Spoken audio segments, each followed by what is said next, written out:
Over the weekend, we saw the 196th Manchester derby, and quite disappointing for a lot of football fans. Very disappointing. Because the play, especially from City, was below par. But for Manchester United, with a certain Bruno Fernandes, who got 62% of the vote, he emerged as man of the match. But if you look at the game, City didn't bring their A game. They were not competitive as we expected. But the thing is, I'm not surprised, because one thing with derby games is, even if you are in the 5th position, playing against someone in the 13th position or 14th position, they'll bring their A game. They'll still, derby games are just like when two rivals are fighting. They don't even care about the position. Sure. Many of them take it more serious than even when they play in semi-final of cups. Yeah. Do you understand? It's more like it's more than football.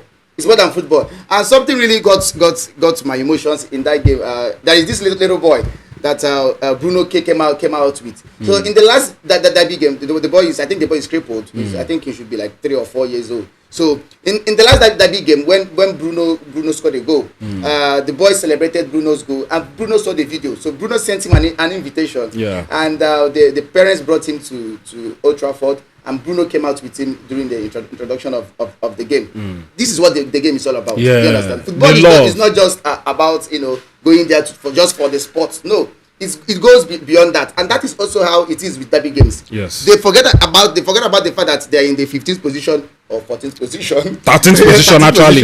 Now, I thought Tottenham is in the... No, the Tottenham is on 37 points. Okay. So with the draw yesterday, Manchester United added 1 more point, so 38. But, before the game, I told you something. You guys don't leave that position. You're always in that same position. No, but I told you it's a step. Had it been they did not draw, if Manchester United had lost that game, they would have gone to 14th. Now, let's talk about something interesting. After that game, 2 former Manchester United players, Gary Neville and Roy Keane, they came out to criticize Manchester United players. Yes, the game was below par. United outplayed City. No goals were scored. It was just there. But then, after the game, Gary Neville and Roy Keane, we are talking about the hugs, the handshake, that if it was in their days, after such derby game, it is basbos everywhere, scattered fights. So why are you guys coming to, fraternize? Just like the Clasico of Mourinho. Yes. Yeah, they don't exchange jerseys. You see Ramos and Pepe. They tear jerseys after the game. You understand? Tear somebody's jersey. So they were like, what's in the worry all these boys? On a play match finish on the Hawk City. Those small boys. I mean, come on. Our days no be like this. You remember Roy Keane and Patrick Vieira, they fight. Yeah, they must fight now. We miss those days. Roy Keane. We miss those days. Roy Keane is a beast. He's a defensive midfielder that you would fear when you meet him. Even after the game, players like that, if you foul them in the game, after the game, just run inside the dressing room straight up.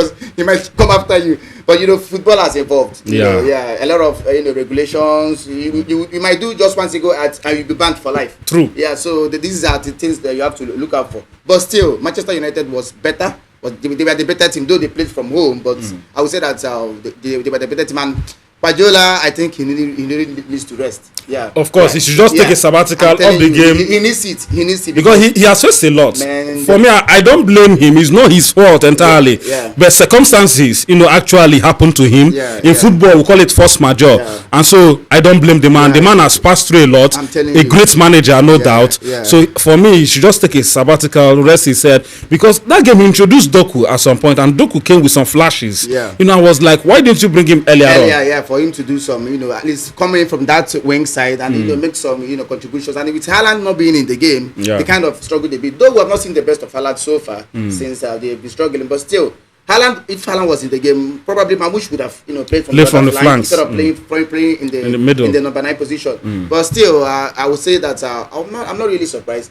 But a player that I was expecting to see a little bit of good performance was De Bruyne. With the fact that he's his last Manchester debut, even at that. So I felt like he was going to leave with an impression, at least depositing something in the Old Trafford as a Manchester City player before he left, but we didn't see much of him. Manchester United had the better day, I think so, right? Yes, they did.